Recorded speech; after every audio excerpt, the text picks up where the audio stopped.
Iniciamos entonces el segundo panel de debates, Razón y Emoción, el valor de la sensatez, moderado por el doctor Natalio Botana y en el que lo acompañan Sergio Fausto, el doctor Héctor Aguilar Camín, Carlos Pañi, Alberto Ruiz Gallardón y Martín Santiago. Muchas gracias. Bien. Bueno, queridas amigos y amigos, esta última mesa de reflexión tiene dos desafíos que superar. El primero es el desafío del cansancio. Llegamos luego de dos espléndidas reflexiones en este lugar maravilloso que nos acoge por segunda vez y que siempre me recuerda a un lugar renacentista, que es la combinación del arte con el pensamiento. Y en segundo lugar, porque tenemos por delante un tema muy complejo. El tema de esta mesa lleva por título El valor de la sensatez y habla de dos problemas clásicos de la teoría política. ¿Cómo combinar la pasión con la razón? No hay política sin pasión. Decía James Madison que no hay política sin ambición de poder. Pero ¿qué pasa cuando la ambición de poder y la política se sale del carril de la razonabilidad? Y este fue el gran tema de la Ilustración, el gran tema de la Ilustración francesa, el gran tema de la Ilustración inglesa, el gran tema de la Ilustración española y desde luego fue el gran tema en Hispanoamérica, donde recibimos todo ese gran legado para poner en marcha dos ideales que aún no se han realizado plenamente.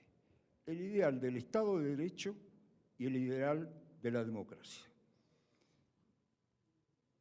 Ya Montesquieu, en el siglo XVIII, planteó algo que conserva una vigencia extraordinaria. Dijo que los regímenes se dividirían entre moderados e inmoderados. Un régimen moderado es aquel que a través de una buena institucionalidad instituía en las sociedades la razón pública. Un régimen inmoderado es un régimen en el cual corren sueltas las pasiones y no tienen ningún principio de ordenamiento. Por lo tanto, hemos llegado a la conclusión en todas estas mesas de que la institucionalidad, el Estado de Derecho, la división de poderes son los principios fundamentales. Pero aquí viene el problema. Madison, que en mi opinión es el gran padre de una institucionalidad norteamericana, decía que con esta Constitución vamos a equilibrar las ambiciones. Y al equilibrar las ambiciones vamos a andar un poco mejor. Pero ¿qué decía Madison? Cuidado, porque si atrás de este equilibrio institucional no hay un comportamiento cívico y un mínimo de virtud y responsabilidad en los agentes políticos, las cosas no van a funcionar. Y este yo creo que es uno de los problemas fundamentales que afrontamos varios siglos después. ¿Por qué digo esto? Voy a recordar con mucho cariño a un cofundador de nuestro Círculo de Montevideo, el francés Alain Touraine, formidable sociólogo. Y en una de las tantas sesiones que hemos tenido en el Círculo, Touraine decía que las instituciones de la democracia son necesarias, pero son insuficientes si atrás de las instituciones no hay una cultura política capaz de asegurar la diversidad cultural y la responsabilidad de los agentes que intervienen en ese juego. ¿Qué tenemos en el panorama de hoy? Que ya lo hemos recorrido en las mesas anteriores. Por supuesto hay una crisis de confianza. Pero ¿de dónde viene esta crisis de confianza? Creo personalmente que hoy en el mundo estamos afrontando la tercera gran mutación científico-tecnológica que arrancó en el siglo XVIII. Es decir, de la máquina de vapor de James Watt hemos terminado, alguien me lo puede mostrar porque yo no los uso, con el celular. 3 grandes transformaciones. Primer símbolo, que es mucho más grande y no entraría acá, el ferrocarril. La primera. Segundo símbolo, que también es grandote, el avión. Tercer símbolo, el celular. Cada una de estas mutaciones, porque son mutaciones, científico-tecnológicas, supone un sistema de representación.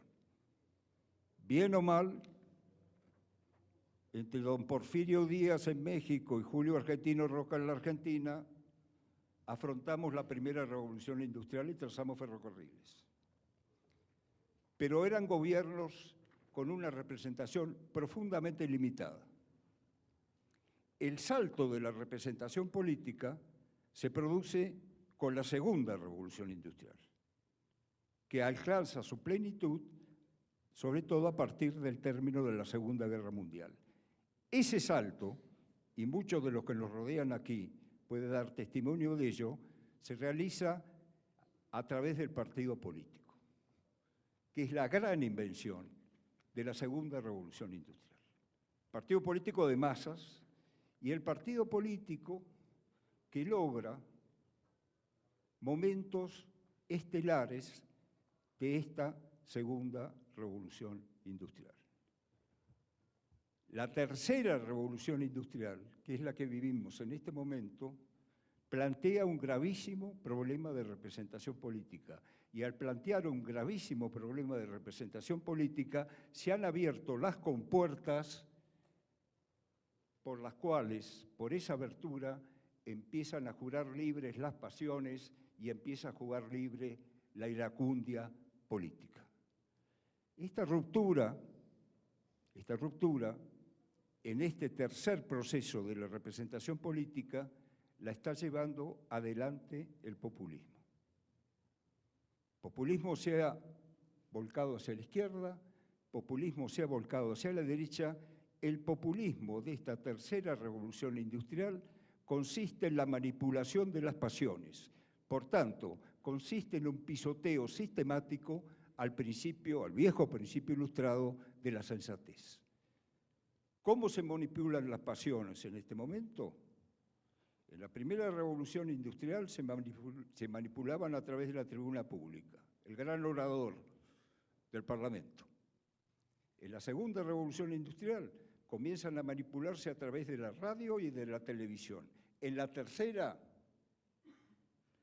es el impacto de las redes sociales. Y el impacto de las redes sociales está afectando seriamente al sistema de partidos políticos, y el sistema de partidos políticos durante muchas décadas fue el equilibrio, la raíz de la institucionalización de la moderación. Por eso yo recuerdo muy brevemente, y con esto termino, porque vamos, al paso de los años uno también tiene su historia, ciertos momentos fulgurantes en los cuales logramos precisamente la coincidencia entre emoción y razón política. Lo viví como estudiante en la Europa de la década del 60. Un milagro. Hablo de la Europa occidental. Un milagro. Socialdemócratas, demócratas cristianos y liberales forjaban coaliciones políticas. El destino de la coalición política, ¿cuál era? El horizonte de la integración europea, el horizonte de la paz, el horizonte de institucionalizar la libertad civil, la libertad política y la libertad social a través del estado de bienestar. Pasa el tiempo, pasamos momentos muy crueles en América Latina, pero hay un momento fulgurante en América Latina que me toca vivir, que es el momento de las transiciones. Preanuncio de las transiciones de América Latina, la transición española. Ahora que la discuten, ahora que la ponen en crisis, la transición española a la democracia fue uno de los ejemplos más admirables de lo que es la moderación y la responsabilidad en el juego político. Ahora, claro, las cosas pasan y ahora las critican. Inmediatamente con la transición española vienen nuestras transiciones, por lo que conozco sobre todo el Cono Sur. Primero en mi país, Argentina, sigue Uruguay, Chile, Brasil desde luego. Brasil desde luego. ¿Qué tenemos hoy? Y digo el Cono Sur, porque si miro más lejos, tengo que recordar también la transición mexicana, donde pasan de un régimen hegemónico a un régimen de respeto a la división de poderes y sobre todo de institucionalizar la libertad y la alternancia electoral. ¿Qué hay ahora? En esas transiciones, la responsabilidad política llevaba a enaltecer un principio que definió muy bien Felipe González y también Julio María Sanguinetti, que la democracia es la aceptabilidad de la derrota. La democracia es la aceptabilidad de la derrota. Julio María Sanguinetti habla de la ética de la derrota.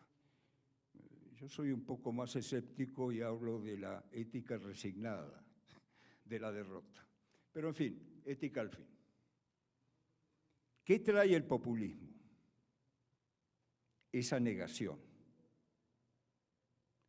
Y al traer esa negación, introduce la inmoderación en el juego político. Porque no hay aceptabilidad de la derrota, y si no hay aceptabilidad de la derrota, el juego político reinicia e instala una vieja categoría, hoy perdida, o que creíamos superada y que ha vuelto, que es la dialéctica amigo-enemigo. Y por tanto, las democracias en Europa y en Hispanoamérica están asediadas por el populismo. Y al estar asediadas con el populismo, han perdido la virtud de la moderación. ¿Cómo salir de este intríngulis? Y doy inmediatamente la palabra a mis queridos colegas en la mesa. ¿Cómo salir de este intríngulis? Vean, el ascenso de estas extremas derechas, llámense conservadoras, libertarias, no interesa, todas son extremas derechas, es un ascenso que se ha dado a través de una coalición de los inmoderados en el mundo. Están en todos lados, están en todos lados. Están en Europa, están en Hispanoamérica, están en todos lados.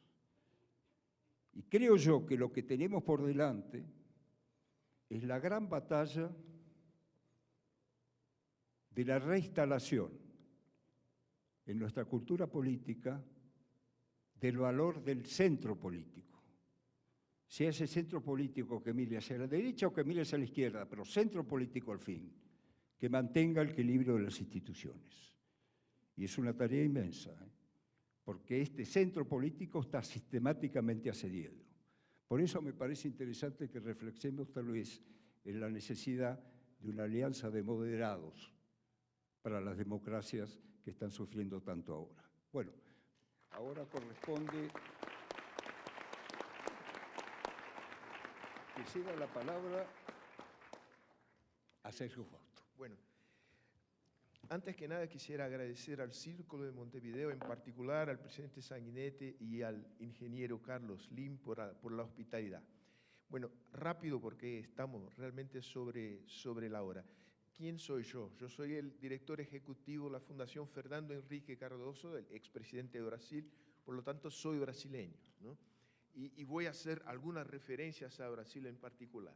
Déjame tomar el hilo de tu extraordinaria exposición, Natalio, el tema de la representación política de cambios, mutaciones tecnológicas productivas, ¿no? Es un gran tema y un gran interrogante en el día de hoy, ¿no? Porque cuando tú hablas de la importancia de los partidos, y sobre todo los partidos en Europa, que es una experiencia bastante particular, tienes reflejos en otras partes, incluso en países de América Latina, ¿no? Hablamos de una sociedad que era una sociedad bastante vertebrada, donde había sindicatos fuertes, asociaciones profesionales fuertes, un sistema de información que era un sistema de información donde había un filtraje de quién podía hablar, ¿no? De lo que era razonable decir, ¿no? Así, los partidos eran los gatekeepers de los sistemas políticos, así como la prensa tradicional, profesional, eran los gatekeepers del espacio comunicacional. Y además de esto, una transformación productiva basada en una tecnología que incorporaba mano de obra con nivel de calificación intermedia, ¿no? En este contexto surgieron sociedades de clases medias, ¿no? Y hay toda una teoría sobre la relación entre ascenso de las clases medias y democracia. Bueno, rápido, este mundo explotó espectacularmente, ¿no? Vamos, paso a paso. El proceso de formación de sociedades de clases medias en los países desarrollados se estancó, ¿no? Hay una especie de colapso del futuro. No están seguros que sus hijos van a estar mejor. Al revés, saben que sus hijos ya están peores de lo que estuvieron y de lo que están ellos.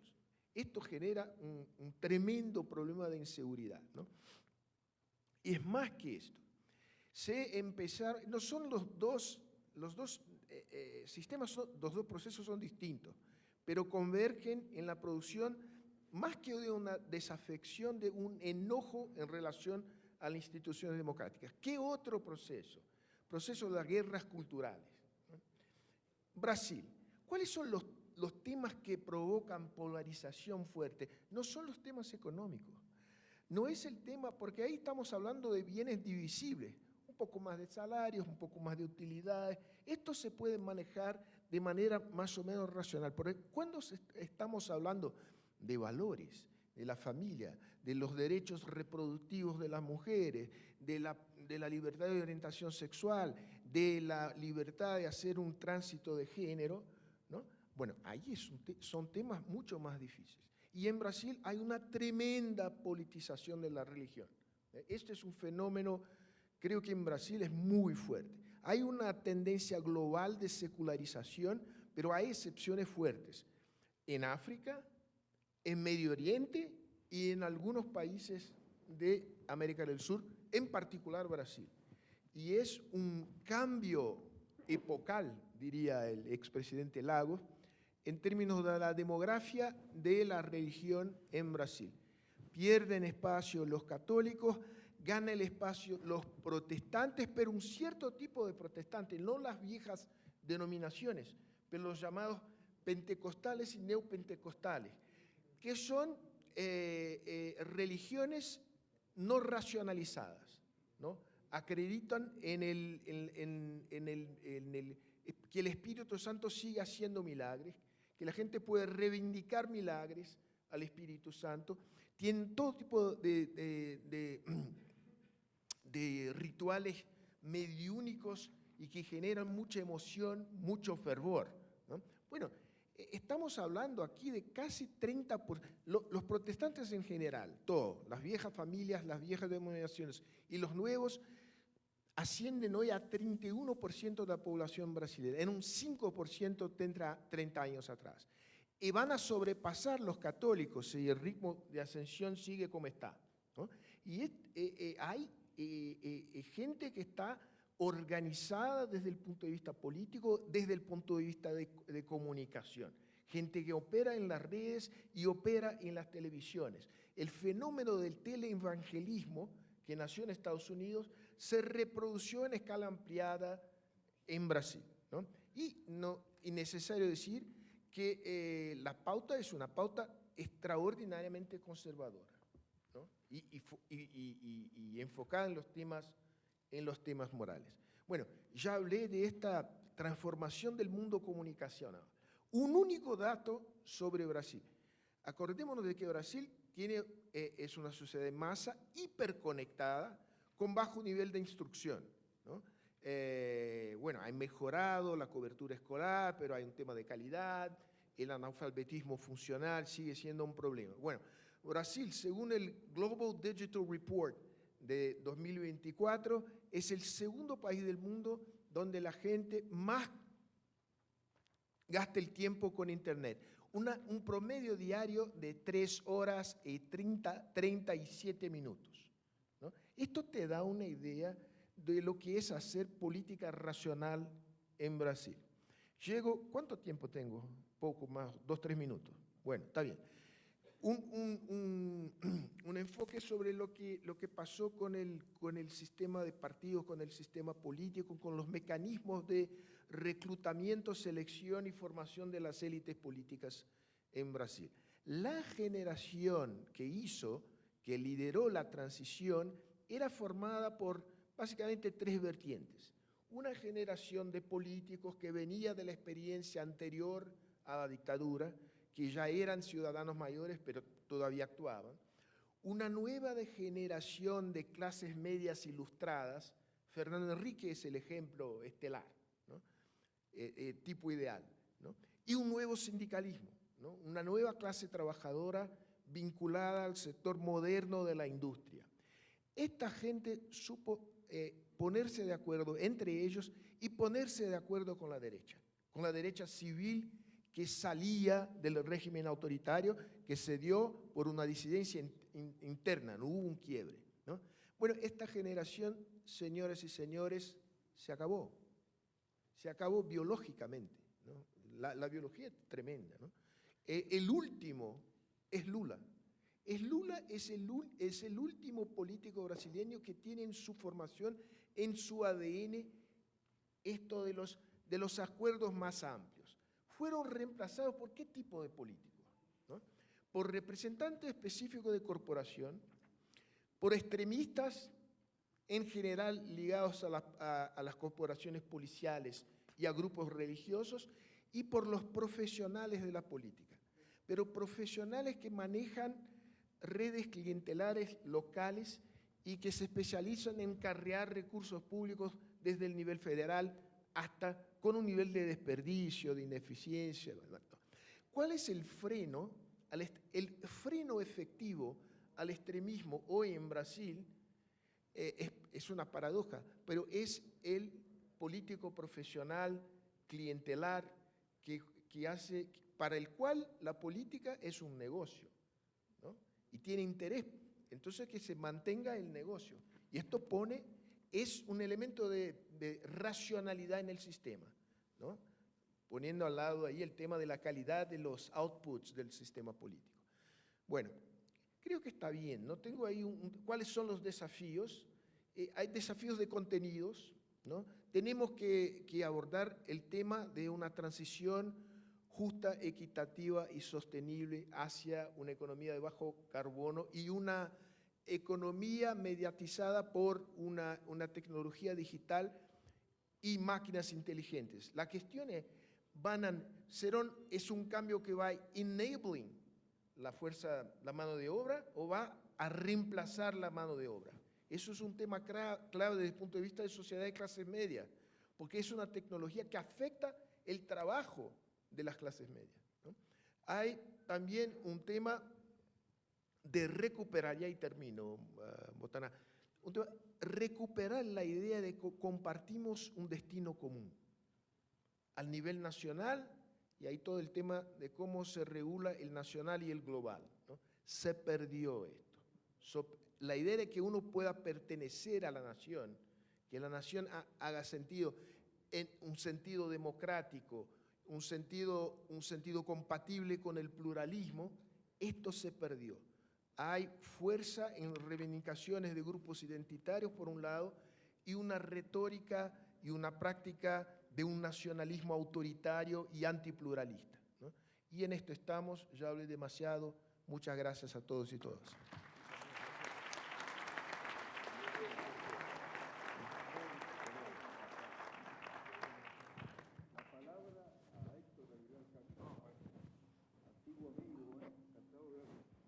Qué impresionante, ¿eh? Esta historia que nos cuentas de Brasil. Bueno, pues gracias al Círculo y a Carlos Slim por invitarme a esta reunión.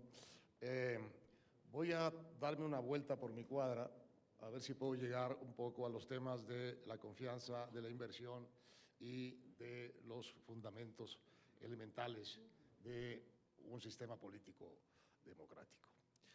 Miren, estaba oyendo a Isabel San Malo decir que el número de las autocracias está creciendo respecto de las democracias.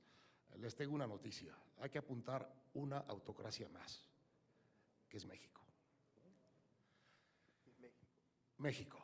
México es en estos momentos una autocracia constitucional. No baja todavía a ser una autocracia política, social, económica, pero es en estos momentos una autocracia constitucional. Voy a tratar de hacerles el camino, que es muy sorprendente para mí, sigue siéndolo, y muy radical. Si algo no ha habido en México en estos años es sensatez. Hemos caminado un trayecto político de una insensatez extraordinaria que además ha triunfado en toda la línea. ¿Dónde empieza? Empieza en un político que es un populista del libro de texto, que se llama Andrés Manuel López Obrador. Dice que el populismo y la polarización acaba con la confianza y con las inversiones. No sé si va a acabar con las inversiones, con la confianza, desde luego, ha terminado ya. ¿Qué quiere decir que es un populista del libro de texto? Que habla a nombre del pueblo como distinto del resto de la ciudadanía. Solo hay legitimidad en el pueblo que él representa y está siempre en contra de un enemigo que impide el triunfo del pueblo. ¿Qué es el libro de texto de un populista? Primero, primero ganar las elecciones, mediante los instrumentos de la democracia, obtener un triunfo democrático, válido, legítimo, incontestable. E inmediatamente después, desde el gobierno, ¿se dedica a gobernar? No, se dedica a mantenerse en la oposición para seguir capturando partes fundamentales del gobierno. ¿Cuáles? Los otros poderes, el poder legislativo, el poder judicial, los medios de comunicación, los órganos autónomos del Estado, el Banco de México, el Tribunal, el Instituto Electoral, los órganos autónomos del Estado. Y después la consolidación, digamos, de un aparato electoral que le vuelve a dar victorias, que le vuelve a dar la posibilidad de seguir capturando el aparato del Estado. Y al final, cambia las constituciones. Las cambia radicalmente. Y esto es lo que hemos visto a lo largo de estos años en México. Un gobierno que desde que entró puso al servicio de su función electoral todos los recursos del Estado que tenía, empezando por el dinero dedicado por el Estado a los desposeídos, a los programas sociales, como los llamamos en México, subsidios para adultos mayores, subsidios para estudiantes, subsidios para mujeres, que existían en México, pero eran entregados a cuenta del Estado, no a cuenta del gobierno ni del presidente en turno. Durante estos años fue entregado a nombre del presidente y fueron contratados en la Secretaría del Bienestar Social 23,000 activistas que dispersaban estos recursos y reclutaban una clientela electoral. Fue una maniobra absoluta, abierta al público, claramente ilegal si era necesario, era ilegal, nadie podía disponer de esos recursos como si fueran de un partido, eso está prohibido por la Constitución y prohibido por las leyes, pero aquí se dieron esos pasos con gran eficacia. El resultado final es que el régimen, el gobierno de López Obrador pudo ganar, pudo transmitir su candidatura a quien él quiso, a su partido, y pudo obtener un triunfo importante, muy importante, pero no aplastante, en las elecciones de este año, de junio. Muy importante porque su candidata ganó cerca del 60% de los votos y porque su partido ganó para el Congreso cerca del 46% de los votos. Y ahí estábamos todavía en una situación en donde había una mayoría, pero no había una mayoría constitucional aplastante. El siguiente proceso fue convertir esa mayoría en una mayoría constitucional mediante distintas maniobras típicas de los subterfugios legales de la cultura mexicana. Ese 46% recibidos en las urnas se volvió el 74% en asientos en el Congreso. Y le quedaron pendientes 2 lugares en el Senado, para tener también ahí la mayoría constitucional. Esos 2 lugares los compraron a ojos vistas mediante la extorsión y mediante la promesa política de rendimientos, ante los ojos del país. Y una vez que tuvieron la mayoría constitucional llena en el Congreso, tanto en la Cámara de Diputados como en el Senado, entonces pasaron en estos días, en estos últimos 30 días, a aprobación constitucional, a reformas que implican un cambio radical de la Constitución vigente en México. El cambio fundamental de eso es que mandaron a elecciones a todo el Poder Judicial, cosa que nunca ha existido en México, creo que en ninguna otra parte del mundo. Todos los puestos, incluyendo los de la Suprema Corte, van a ser electos. No hay ningún dispositivo, ninguna institución capaz de organizar esas elecciones. Van a ser unas elecciones ostensiblemente manipuladas por el gobierno para cambiar a los jueces y tener jueces que sean parte del movimiento político. Primera reforma. Segunda reforma, la abolición de la desaparición de todos los órganos autónomos, de varios de los órganos autónomos. ¿Cuáles?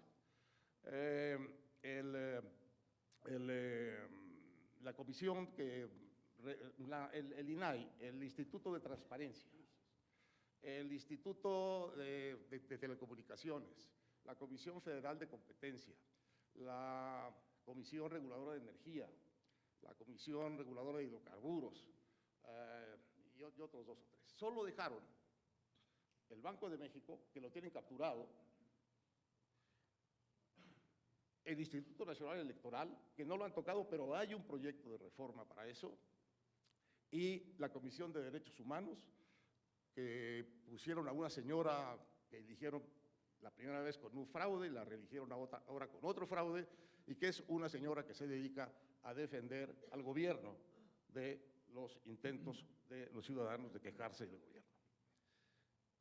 Esto ha sucedido en estas 4 semanas en el Congreso mexicano. Las leyes han pasado sin discusión, sin revisión, sin lectura cabal de las reformas, y estamos en este momento en un gobierno que tiene el control partidario del Congreso, del Poder Ejecutivo, desde luego, va a tener el del Poder Judicial y va a traer a funciones del gobierno lo que hasta ahora eran órganos autónomos del Estado. Las condiciones legales del ejercicio de una autocracia están dadas totalmente. Otras reformas fundamentales que han aprobado o van a aprobar, militarizaron la seguridad pública. La Guardia Nacional se la entregaron a la Secretaría de la Defensa y ampliaron el elenco de delitos que ameritan prisión preventiva oficiosa. Es decir, esa figura de por sí es una barbaridad antiderechos humanos, pero quiere decir que pueden acusarte y meterte a la cárcel para que pases tu juicio ahí, con solo acusarte. No necesitan probarte para detenerte. ¿Cuánto podemos esperar de esta situación autocrática ya constitucionalizada los mexicanos? No sé. Depende literalmente del gobierno. estamos literalmente en manos de lo que el gobierno quiera ejercer de esas facultades que se ha dado. ¿Esto le da confianza a alguien? Pues sí, a la gente que tiene buenas relaciones con el gobierno y a la gente que está en el gobierno. ¿Esto limita la inversión? No lo sé, es probable que no. Las inversiones pueden vivir con regímenes autocráticos, con regímenes dictatoriales. ¿Esto qué es lo que seguramente no va a permitir que exista en México? Las tres cosas que dice Felipe González que son las de comer en materia de vida democrática. Aquí no hay derechos humanos, no hay pluralismo y sobre todo no hay ni división de poderes ni Estado de Derecho. Carlos Slim dice que él se conforma con que hubiera división de poderes y algunos órganos autónomos del Estado. Menciona el Banco de México, menciona el Instituto Electoral. Yo también me conformaría con eso, Carlos, pero eso es lo que está en este momento anulado en la Constitución vigente de los Estados Unidos mexicanos.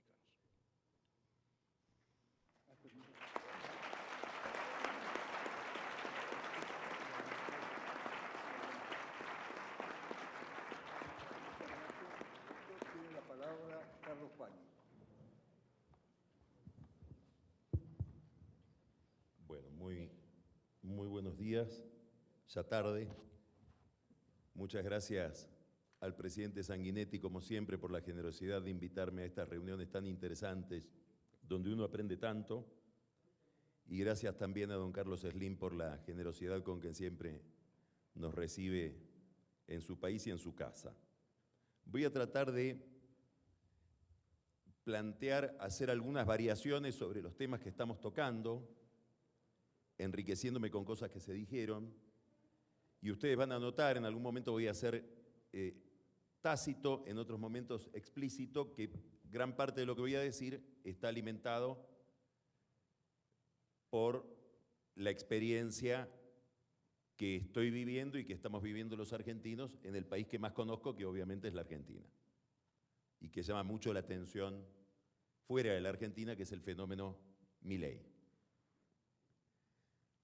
Cuando leo la propuesta que hace el presidente Sanguinetti para los paneles, habitualmente en las reuniones del Círculo, siempre celebro una característica que tiene esa forma de formular el título, porque tiene siempre algo de misterioso. No son relaciones necesariamente explícitas. Aquí nos propone emoción, racionalidad, pero aparece una tercera palabra que obliga a pensar, que es sensatez. ¿Qué relación hay entre la sensatez y la emoción, y entre la sensatez y la racionalidad? Yo tiendo a pensar que no necesariamente hay una relación exclusiva entre sensatez y racionalidad. Creo que hay emociones que son muy sensatas, muchas veces más sensatas que la racionalidad. Entonces, voy a tratar a lo largo de lo que diga de vincular las tres cosas. Pero me voy a basar voy a tomar un punto de partida, y aprovechando que estamos en una casa que no solamente es del pensamiento, sino del arte, después me gustaría que en alguna intervención el presidente desarrolle, Sanguinetti, el valor de esta imagen, que es la idea del héroe que mata al dragón. La idea que recorre toda la historia del arte occidental de la razón que mata la pasión, que mata la irracionalidad. Es una aspiración de la sociedad occidental, es una aspiración que se refuerza muchísimo, como todos sabemos, a partir del siglo XVIII. Digamos, parece que hay un ideal ahí, que es que lo racional domine a lo pasional, que lo sistematice, que lo ordene, que lo modere y lo vuelva sensato. Estamos ante el fin de esa aspiración. Pareciera que no es ese el juego hoy. Y voy a tratar después de plantear alguna hipótesis de cómo estaría funcionando hoy la relación entre estos tres conceptos: racionalidad, emociones y sensatez. ¿Cuál es el origen del problema? ¿Cuál es el origen de esta dinámica que tanto nos preocupa hoy a los que tenemos un pensamiento, digamos, socialdemócrata, liberal progresista. El problema es que todo este nuevo orden que implica que para hablar hay que gritar, este es el problema, que para hablar hay que gritar, que ya no hay otras formas de modular el discurso público, nace de un estado de enorme desencanto. La raíz es el estado de desencanto que produce la crisis de confianza y que produce en términos políticos la crisis de representación. Representación, como todos sabemos, es una palabra hermosísima que uno puede traer desde el teatro inclusive, ¿no? Un actor que representa un personaje. Nosotros aspiramos a ser los personajes representados por los dirigentes, por los políticos, y vemos si nos representan bien o mal. Bueno, daría la impresión de que muchísima gente se siente mal representada por ese actor. No se ve en ese actor. ¿Cuál es el problema? Bueno, miles de problemas. Uno lo puede imputar a miles de factores, este problema de desencanto, esta situación de desencanto. Yo preferiría pinzar uno y tomarlo y ponerlo en el centro, que lo señaló hoy Sanguinetti. Es la crisis de una institución que es el trabajo, que es una institución que organiza la sociedad, por supuesto, que organiza la economía, pero que organiza el psiquismo, que organiza mi relación con los otros, que organiza las formas en que estructuro mi autoestima. Bueno, que esté en crisis eso es que está en crisis algo extraordinariamente importante y que la crisis de eso produce una emoción, que es la emoción que está detrás de todo esto. Miedo, mucho miedo. En la Argentina se vive esto por una larguísima crisis, es un estancamiento muy pronunciado,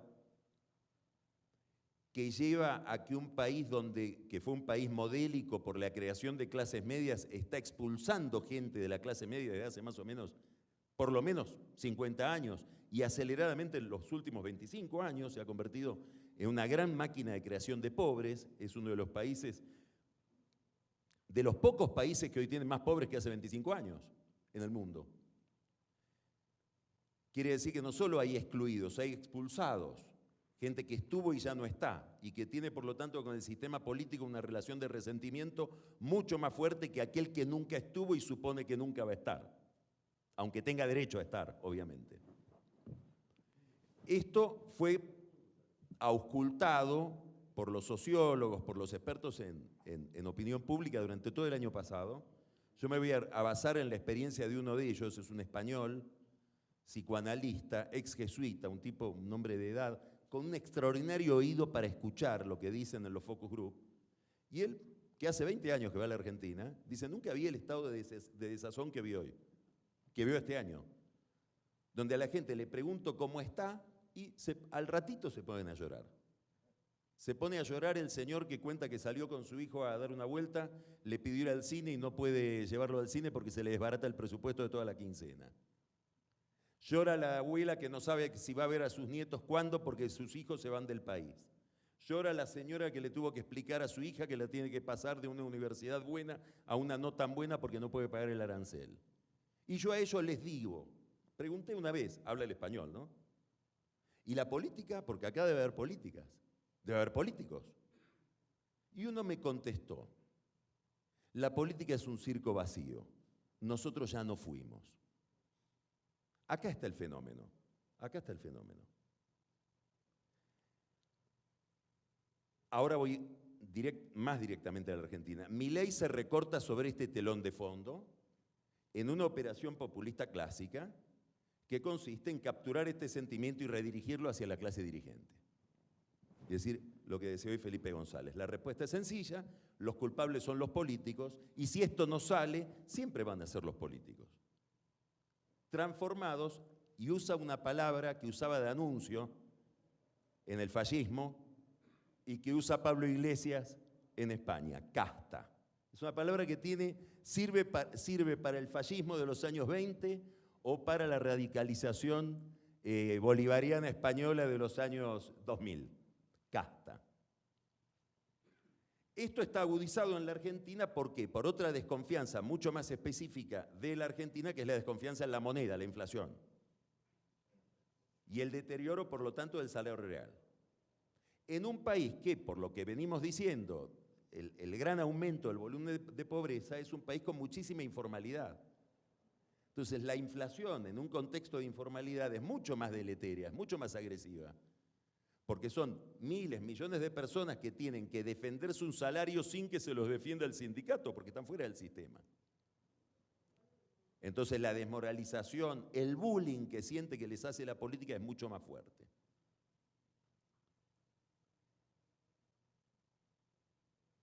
Esto produce, por supuesto, un sentimiento de desazón, de pérdida de sentido del futuro, de esto no es vida, es decir, un sistema de emociones, un conjunto de emociones que la política adopta como insumo. Y acá está la diferencia del orden anterior. La tecnología política, la racionalidad política, usa esas emociones para potenciarlas, no para disciplinarlas. Esto es lo que cambió. Y esto, quiero subrayar muy especialmente algo que dijo Felipe González hoy, y lo dijo al pasar, 2 veces. No es la sociedad la que está polarizada, esto es una estrategia de poder. No es que la política asume y representa genuinamente un estado de opinión social. No. Esto es una forma pensada, elaborada, de estrategia de poder que consiste en utilizar los sentimientos como movilizadores de la política y como creación o como factor de creación de grupos y de sentimiento de pertenencia. Esto está narrado en una gran novela reciente que se llama El mago del Kremlin, una novela que escribe Giuliano de Empoli sobre, él toma como personaje a un asesor no tan imaginario, el tipo existe, él lo ficcionaliza, de Putin. El tipo dice, tradicionalmente, el odio es una materia prima de la vida social, que lo han sistematizado, moderado, racionalizado los partidos, las iglesias, los sindicatos. Todas esas instituciones que hemos creado, las creamos para darle racionalidad a ese sentimiento. Nosotros hacemos otra cosa. Nosotros exaltamos el odio, administramos el odio, en la idea de que no hay mayor movilización que la que produce el odio contra algo. Es una política que se basa en ir en contra de algo. Es intrínseca la relación amigo-enemigo con esta forma. No hay forma de hacer política en este orden si no hay enemigo, porque es contra algo. Y esto se lleva a una tecnología que son las de las redes sociales, sobre todo X, la vieja Twitter, donde está descubierto, hay estudios hechos por el MIT, donde un discurso, un mensaje de odio se reproduce 6 veces más que un mensaje pacífico.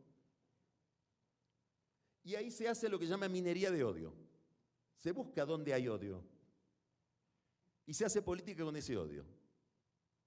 Se le pone una orientación, se lo impulsa en alguna... Es extraordinariamente interesante que Elon Musk se esté transformando en un ícono de la política, el dueño de esa red. Es mucho menos que una casualidad.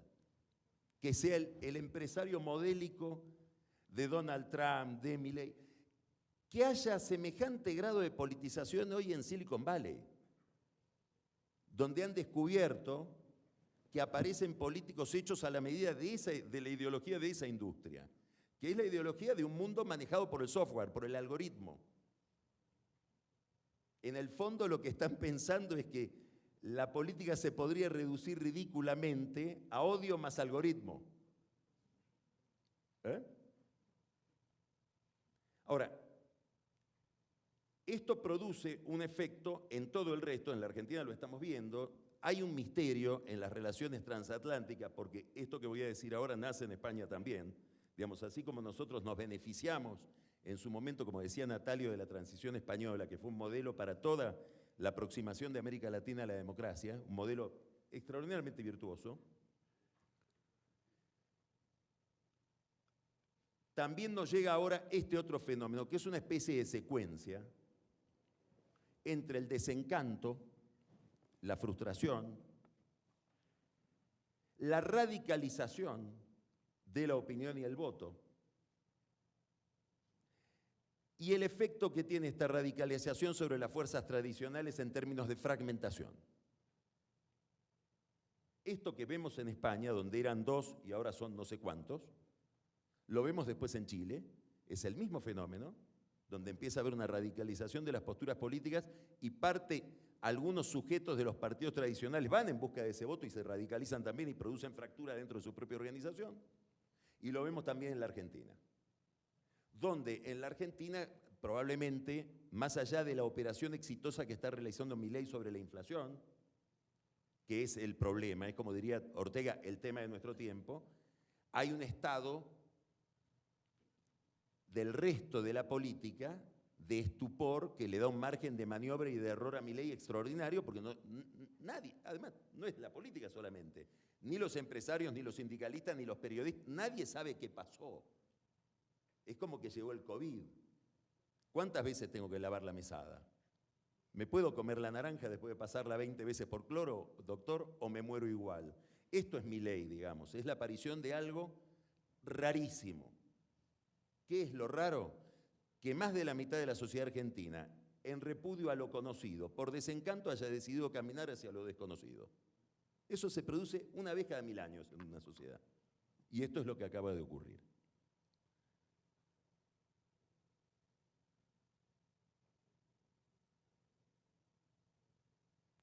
Final. Racionalidad, emoción, sensatez. ¿Cuándo uno pierde la sensatez? Cuando se radicaliza. ¿Hacia la izquierda o hacia la derecha? El año pasado yo le pregunté a Felipe González cuándo había empezado la crisis de la socialdemocracia.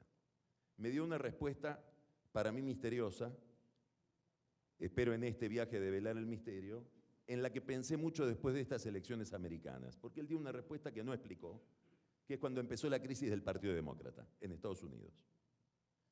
Y yo tiendo a pensar que eso tiene que ver también con la radicalización de una agenda, la agenda woke, digamos, la pérdida de la sensatez hacia la izquierda. En Buenos Aires este año un grupo de veganos le puso una bomba en el escritorio al presidente de la sociedad rural. Es la vuelta al mundo, ¿no? Es volver a la irracionalidad más extrema, pasando por todas las variantes del progresismo y la misma radicalización que vemos hacia la derecha. Entonces me parece que lo que estamos en presencia de un fenómeno que es la racionalidad que no aspira a dominar la emoción, aspira a aplicarle una tecnología que la exalte, aspira a potenciarla y en la potenciación radicalizar y en la radicalización destruir el centro y llegar a la insensatez. La pregunta es ¿qué tenemos que hacer? La pregunta es, un poco lo que señalaba el presidente Gaviria hoy, lo que acaba de plantear Sergio, ¿cuál es la palabra que hay que buscar? ¿Cuál es el lenguaje con el que se enfrenta todo esto? ¿Cuáles son los valores a los que hay que recurrir? ¿Cuál es la organización? ¿Cómo se enfrenta a este fenómeno? ¿Cómo se hace para hablar si uno no quiere gritar? Gracias. Muchas gracias.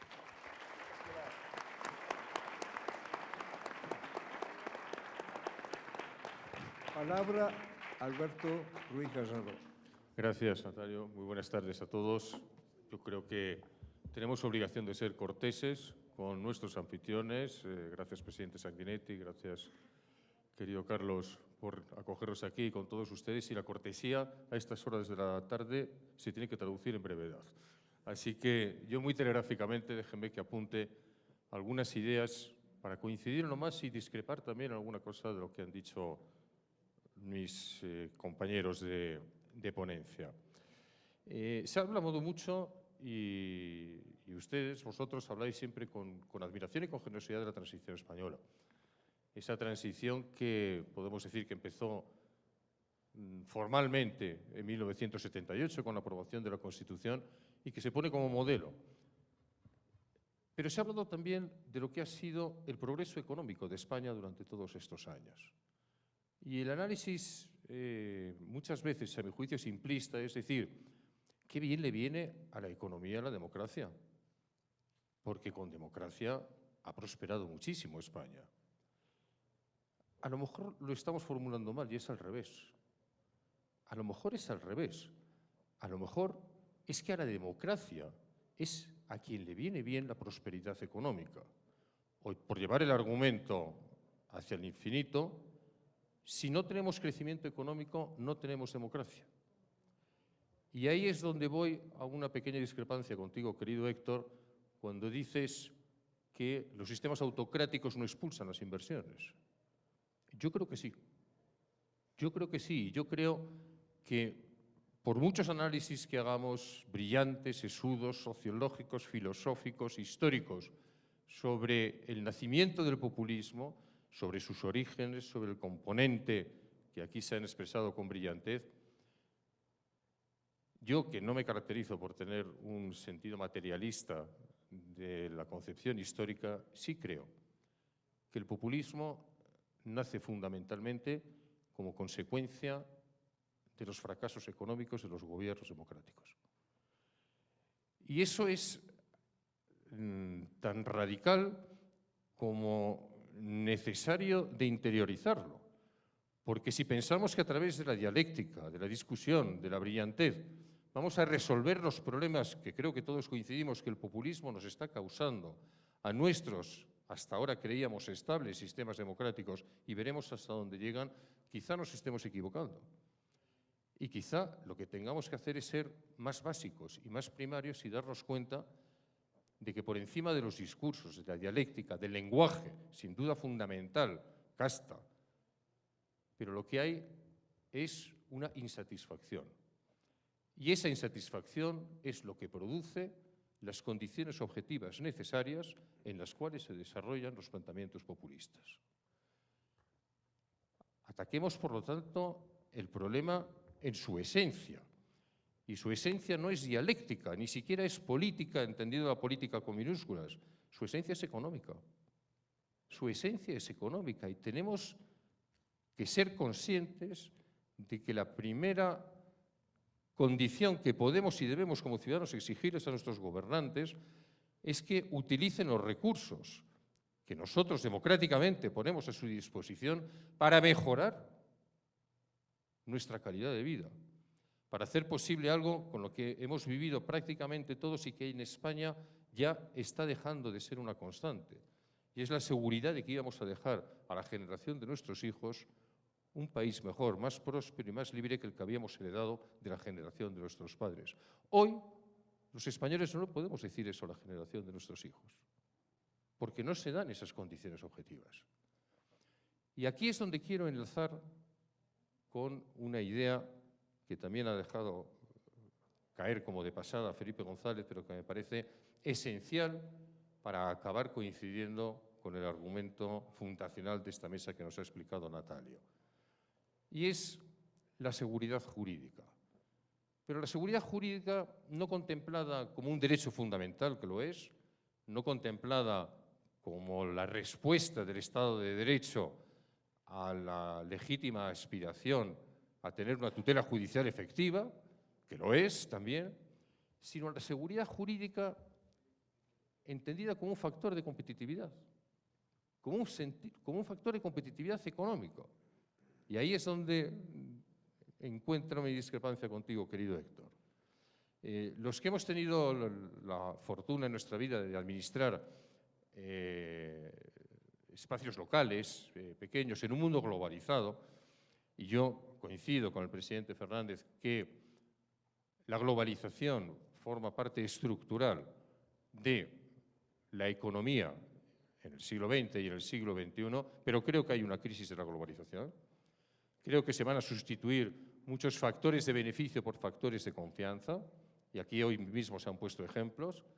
Creo que nuestro motor económico en Europa, que era Alemania, porque tenía una fuente infinita y barata de energía, que era el gas y el petróleo ruso, cuando se produce la invasión de Ucrania, se corta y nos dábamos cuenta de que estábamos dopados. Como decía también Carlos Slim, cuando nosotros externalizamos determinadas actividades productivas porque no tienen valor añadido y nos resulta mucho más barato comprarlos fuera, como por ejemplo los microchips, de repente viene Asia, dijo que fue por la pandemia, mañana puede ser por cualquier otra razón, incluso estratégica, geoglobal, política. Interrumpe la exportación de microchips y nos paraliza en España la segunda industria, que es la del automóvil. Se van a sustituir los factores de beneficio por factores de confianza, y solamente en aquellos espacios territorios, gobiernos, países en los que tengamos confianza, compartiremos con ellos la globalización. Pero vuelvo al ejemplo. Cuando tú administras una ciudad como la de Madrid, estás compitiendo con Ciudad de México, pero estás compitiendo con Singapur también.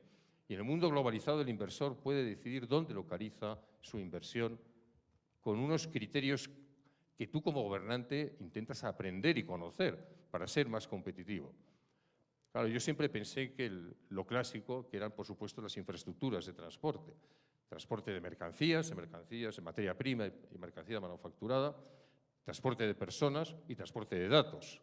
Sin duda es un elemento fundamental de la competitividad. La educación. Hemos hablado mucho a lo largo de estos 29 años de educación en el Círculo de Montevideo. La cualificación profesional de las personas en las que convoco a mi proyecto de inversión es determinante para que yo pueda ser competitivo. Y, por lo tanto, la inversión en educación es una inversión productiva, además de la satisfacción de un derecho fundamental. Pero hay un tercer factor, además de las infraestructuras y de la cualificación profesional, que es igual o más determinante, que es la seguridad jurídica. Y la seguridad jurídica, y habéis hablado de ella, no es solo, aunque también, un sistema arreglado de resolución de conflictos en un mundo vivo, dinámico, económico. Surgen inevitablemente los conflictos entre particulares o los conflictos entre particulares y el Estado, las administraciones públicas, y tienes que tener un sistema que resuelva esos conflictos, conforme a normas preestablecidas, reglado, no arbitrario, no influido por ninguna decisión de carácter político o de otro órgano político, ajeno completamente a la corrupción o a la mediación por razones que no sean estrictamente la aplicación de la ley. Esto lo sabemos, pero la seguridad jurídica es algo más, y ahí es donde enlazo con la reflexión inicial de Natalio. La seguridad jurídica, de cara a conseguir la localización de inversiones en un mundo globalizado, es también el conocimiento y la estabilidad del marco normativo. No se puede pedirle a un inversor que arriesgue su capital dando preferencia a tu territorio frente a otro que puede estar a 100 kilómetros o en otra parte del mundo, si no le garantizas que hay una estabilidad normativa, con lo cual él puede hacer su proyecto de inversión y calcular, acertará o se equivocará, pero hace su cálculo honesto de cuáles van a ser sus hipotéticos beneficios. No puedes cambiar las reglas del juego a mitad de partido. Y claro, aquí es donde se plantea el límite a las democracias, porque en aras de una estabilidad normativa del marco regulatorio, podemos prohibir al nuevo gobierno que ha venido democráticamente y que sustituye al anterior que cambie directamente ese marco. Le negamos legitimidad a nuestros parlamentos, a nuestros gobernantes democráticamente elegidos, para que cambien esas reglas cuando tienen su legitimación para poder hacerlo. Evidentemente eso sería tanto como decir que el mercado está por encima de la democracia y no podemos hacerlo. Pero esta ecuación sí que tiene solución. ¿Y cuál es la solución? Huir de la polarización, huir del populismo y llegar a una política de pactos y de encuentros entre los distintos, no entre los afines, pero entre los distintos que pueden llegar a pactar en beneficio de su país. Y eso, por definición, excluye a los radicalismos de derecha y a los radicalismos de izquierda, a los populistas de un signo y de otro. Y eso es lo que hará a nuestros países competitivos. Y si nosotros somos capaces, de allí donde se ubica la inmensa mayoría, muchas veces silenciosa, pero efectiva, y en las urnas lo demuestra, de la opinión pública de nuestras naciones, y les decimos que las grandes políticas estratégicas, como puede ser la política energética, como puede ser la política de infraestructuras, como puede ser la política de educación, como puede ser la política de defensa, tienen que ser acordadas por aquellos que gobiernan y aquellos que presumiblemente les sucederán en el ejercicio del poder porque democráticamente ganarán las elecciones. Y que con esos acuerdos, que significa resignación de todos, le estamos lanzando un mensaje formidable de competitividad al mundo globalizado. Y es que su inversión va a tener una norma hoy, pero la va a tener también dentro de 4 años y dentro de 8. Porque aunque se produzca alternancia en el gobierno, habrá acuerdos legislativos que permitirán esa continuidad. ¿Quién huye, los creadores del odio, los que no construyen un proyecto en positivo, sino en negativo, a la contra, como decía Carlos Pañi. Aquellos que solamente entienden la política, también se ha dicho aquí, como una imposibilidad de la derrota, porque la derrota, aunque nazca de una voluntad popular, es contraria a los altos intereses de la historia y, por lo tanto, estoy legitimado para violentar esa temporal voluntad popular que me saca del poder, porque yo defiendo el pasado y el futuro, que es el discurso de las dictaduras y es el discurso de los populistas. ¿Dónde se halla ese Parnaso? En el centro. ¿Dónde podemos conseguir esas políticas de encuentro? En la moderación. ¿Dónde se encuentra la socialdemocracia y llamémosla democracia cristiana, el liberalismo, que han alternado el poder en Europa durante tantos años? En el centro.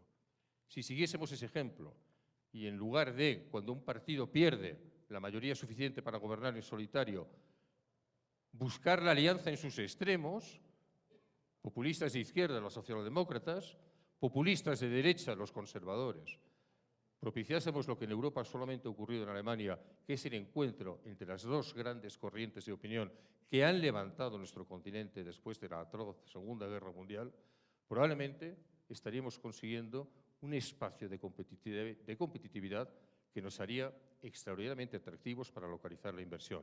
Y con inversión habrá crecimiento, y con crecimiento habrá democracia. Muchas gracias.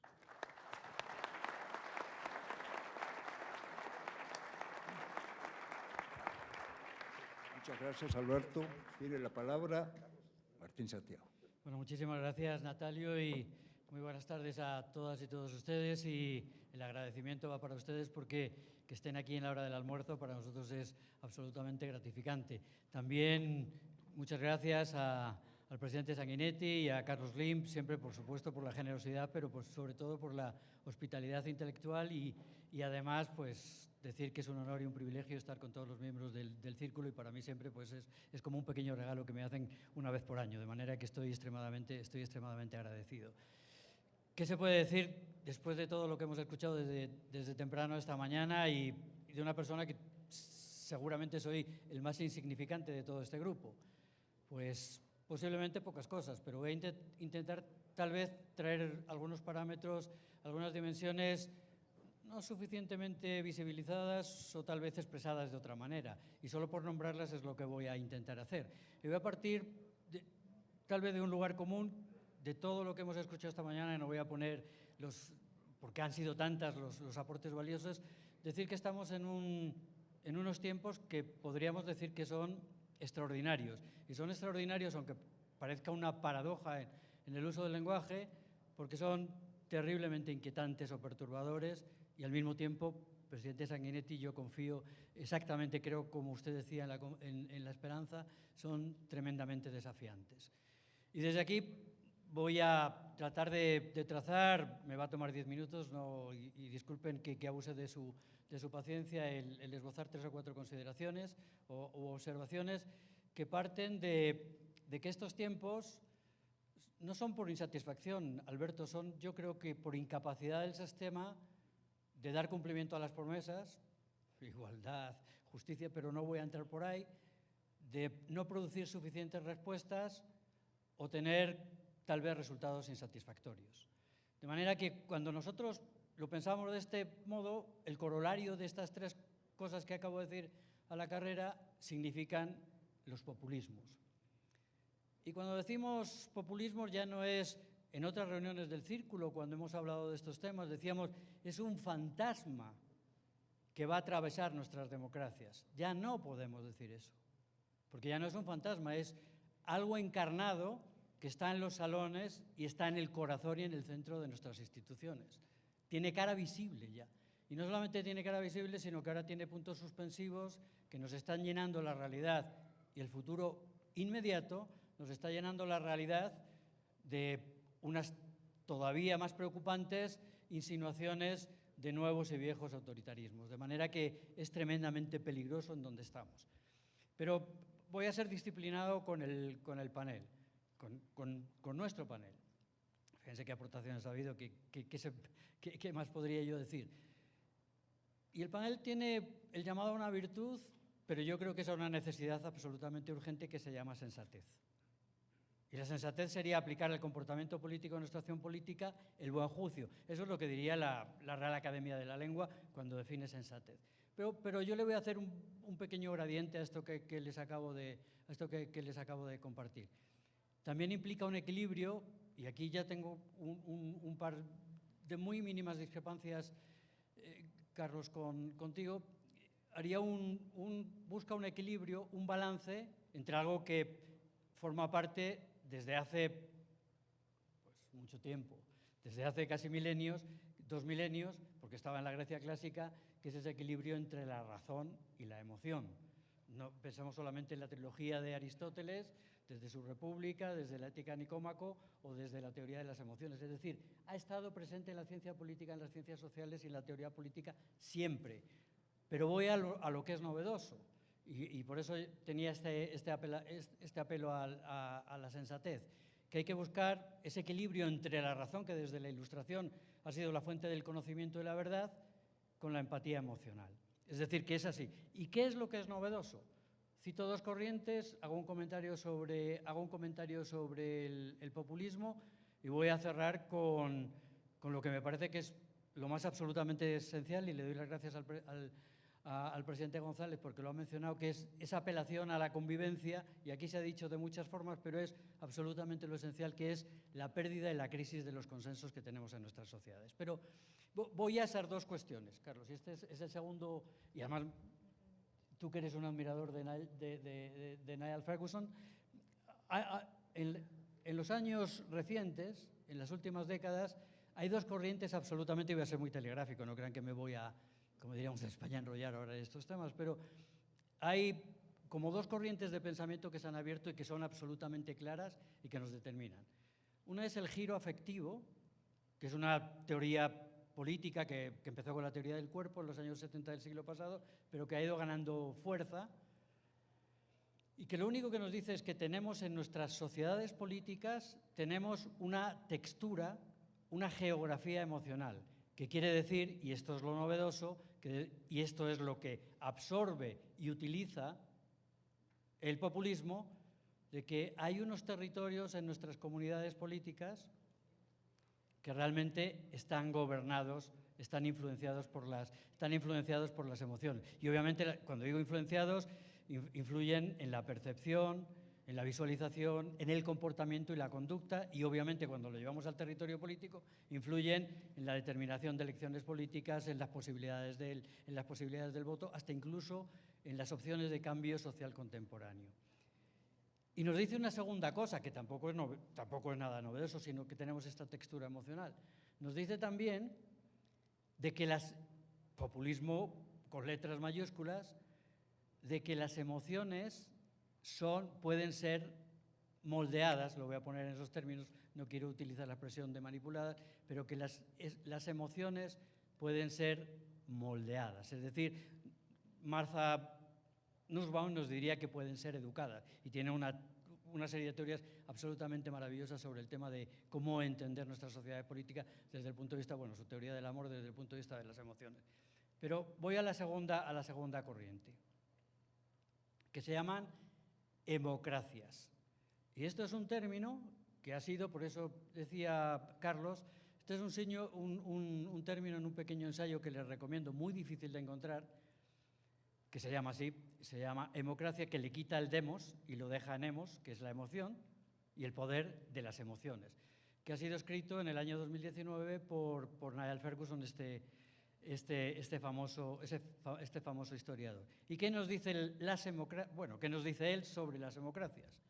Pues fíjense, hemos dado todo el día una vuelta de círculo a los desafíos tremendos a los que nos enfrentamos, y él dice de manera absolutamente clara y sencilla que ya no vivimos en democracias convencionales. Y este es uno de los elementos que a mí me parece claro que estamos en un agotamiento del proyecto liberal democrático.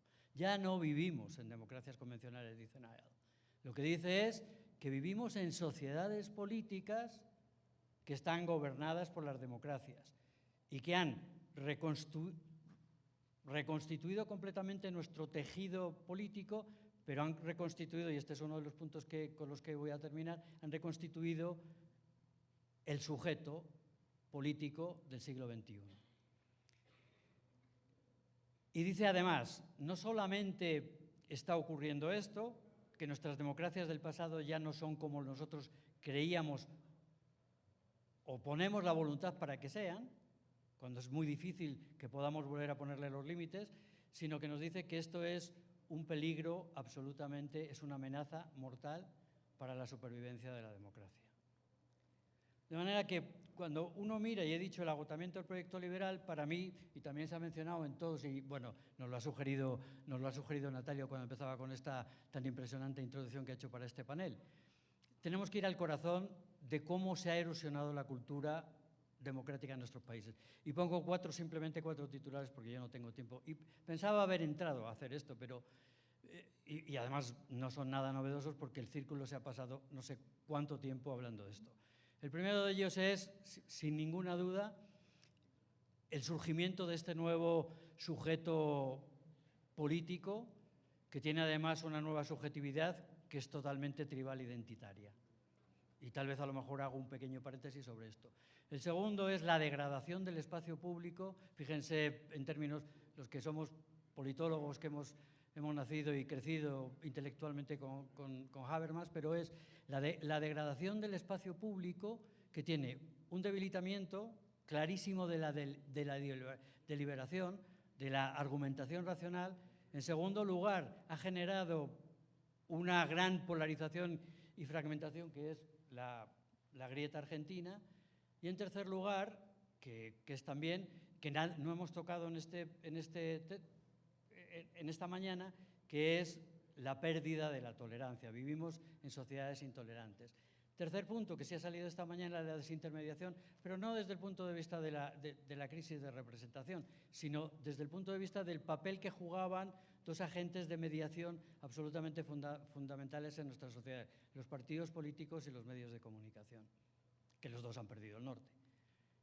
Tal vez los medios de comunicación por un cambio en el ecosistema y un cambio en el modelo de negocios, pero los partidos políticos porque ya sabemos en la deriva en que se encuentran en estos momentos. Y en el último término es ese, de nuevo, presidente González, esa esencia del corazón de nuestros sistemas democráticos, que es esa capacidad de generar condiciones para la convivencia, que es este instrumento valioso, cohesionador, inclusivo, que resuelve conflictos, los gestiona, desde el punto de vista de diferentes y divergentes visiones sobre un proyecto en común, que son nuestras sociedades, y que luego además convierte, cuando el acuerdo se acuerda, lo convierte pues, en síntesis superadoras, y yo creo que en uno de los, tal vez de las esencias más valiosas que tiene nuestra democracia. Pero, como digo, no hay tiempo para entrar en estas cosas, pero el tema de los acuerdos y el tema de los consensos es absolutamente esencial. Termino con... tratando de buscar que el enfermo terminal no termine muriendo, que son nuestras democracias. Dije cuando estaba hablando del tema de la democracia, que Ferguson nos decía que es tal vez una amenaza mortal para nuestros sistemas políticos tal como los conocemos hoy. Y bueno, lo que hace es resucitar a ese famoso libro también de Sibla y Levitsky que nos decía cómo mueren las democracias. Pues todavía no han muerto, y esa es un poquito la esperanza que nosotros tenemos para recuperar, y el presidente Sanguinetti nos lo decía esta mañana cuando hablaba tan pasionalmente sobre el tema y de forma tan sabia sobre el tema de la confianza, cómo recuperar esa confianza en las instituciones y cómo dotar de contenido precisamente a nuestros sistemas democráticos. Y las dos reflexiones son, una, que reconozcamos que cuando vemos las fallas, los tremendos desafíos que tienen nuestras democracias, no es que tratemos de sustituirlas por esto que estamos ahora, que viene el gran enemigo, son los nuevos bárbaros ante las puertas de nuestras politeías. No es eso. No es tratar de buscar regímenes autoritarios con ideologías cerradas que van a sustituir la imperfección de la democracia, porque en la imperfección de la democracia está su virtud. Y tenemos que entre todos tratar de recuperarla, tratar de corregirla, tratar de fundarla. Y con esto acabo. Lo segundo es tal vez mirar este intento de recuperación en una clave ética. Y para mí la clave ética, sin ninguna duda, que llevo tantos años estudiando este tipo de cosas, son los fundamentos, son las cuestiones originarias. Y es Max Weber, en una famosa conferencia de 1919, se convirtió en un libro en 1920 que es La política como vocación. Que el libro se tradujo en unas primeras ediciones La política como profesión. Que lo que trataba de decirnos es cómo realmente pensar la política como ese espacio público desde distintas visiones para la transformación. Y él decía que solo había, y me toma un minuto decirlo, o sea que no está mucho tiempo, que solo hay una oportunidad, y su famosa ética de la convicción y de la responsabilidad. Y él decía que había que focalizarse en la responsabilidad. ¿Por qué? Porque es tener voluntad de acción y hacerse cargo de las consecuencias de esas acciones. Y decía que la primera son las instituciones, lo primero que hay que preservar, que es la ética de la responsabilidad, es el ser de la política. La segunda son los ideales y los valores, que es la ética de las convicciones, que es el deber ser de la política. Y la tercera es la determinación, que es el compromiso y la voluntad de querer transformar. Y eso se llama el poder ser de la política. Bueno, pues aquí está y muchísimas gracias. Bueno, muchas gracias. El tiempo ha corrido vertiginosamente, así que yo voy a agradecer dos cosas. En primer lugar, la inteligencia de este panel. Y en segundo lugar, la espléndida atención de este público, que realmente lo hemos sometido a una catarata de ideas, de pensamiento y de reflexiones, y lo han aceptado no solo con estoicismo, sino con una admirable generosidad. Hace honor a la casa. Muchas gracias. Buenas tardes.